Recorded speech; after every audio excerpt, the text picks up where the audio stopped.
아까 우리 김기문 회장님께서 우리 정부의 그 중소기업 정책을 긍정적으로 평가하는 우리 기업인들이 77%라는 말을 듣고 그게 진정한 지지율이구나 그렇게 생각했습니다. 그게 진정한 지지율이구나 그렇게 생각했습니다. 감사합니다.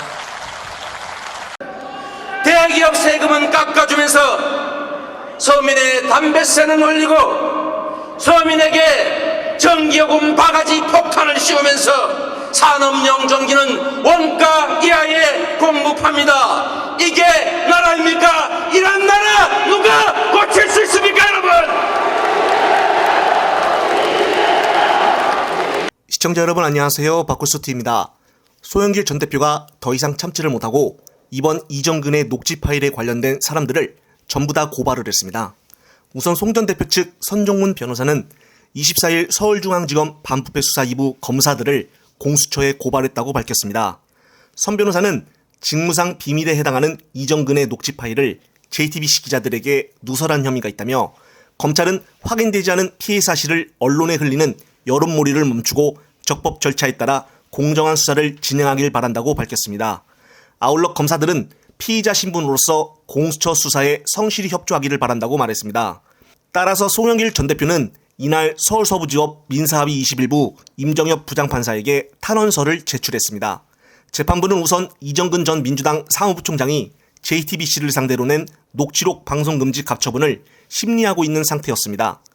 송영길 전 대표는 이 탄원서에서 JTBC는 검찰로부터 공무상 비밀누설 혐의가 짙은 녹취 파일을 전후 맥락도 없이 검찰이 일방적으로 주장하는 피의 사실에 유리하게 편집을 하여 방송을 함으로써 탄원인과 관련자들의 피의 사실을 수사 기소 전에 공연히 유포하는 등 실질적으로 피의 사실을 공표했다고 주장을 했습니다. 이어서 검찰은 탄원인 송영길 전 대표와 관련된 것으로 보도가 된 국회의원 윤관석 등 9명에 대한 압수수색을 전격적으로 실시를 함으로써 검찰과 JTBC가 탄원인 관련 사건을 철저히 정치적으로 결탁을 하여 기획수사했음을 추론케 한다고 목소리를 높였습니다. 그리고 송영길 전 대표는 검찰의 주장대로 직무상 비밀을 누설한 것이 아니라면 이 전 부총장의 변호인이 녹취 파일을 유출한 것으로 볼 수밖에 없다며 성명불상의 변호사도 업무상 비밀 누설 혐의로 고발을 했습니다. 아울러 JTBC 취재진에 대해서도 개인정보보호법 위반 혐의가 적용될 가능성이 있는지 검토를 해달라고 공수처에 요청을 했습니다. 그러면서 탄원인의 명예에 회복할 수 없는 손상을 가하고 있다며 헌법에 따른 법원의 재판도 시작하기 전에 이미 사람을 죄인으로 만드는 인민재판식 행태는 더 이상 용납돼서는 않는다고 적었습니다. 네, 그렇습니다. 아직 송영길 전 대표에 대한 수사가 제대로 소환조차 되지 않은 상태에서 이미 판결이 난 것처럼 여러 가지 송 전 대표에 대한 허위 사실들이 언론을 통해 나돌아다녔습니다.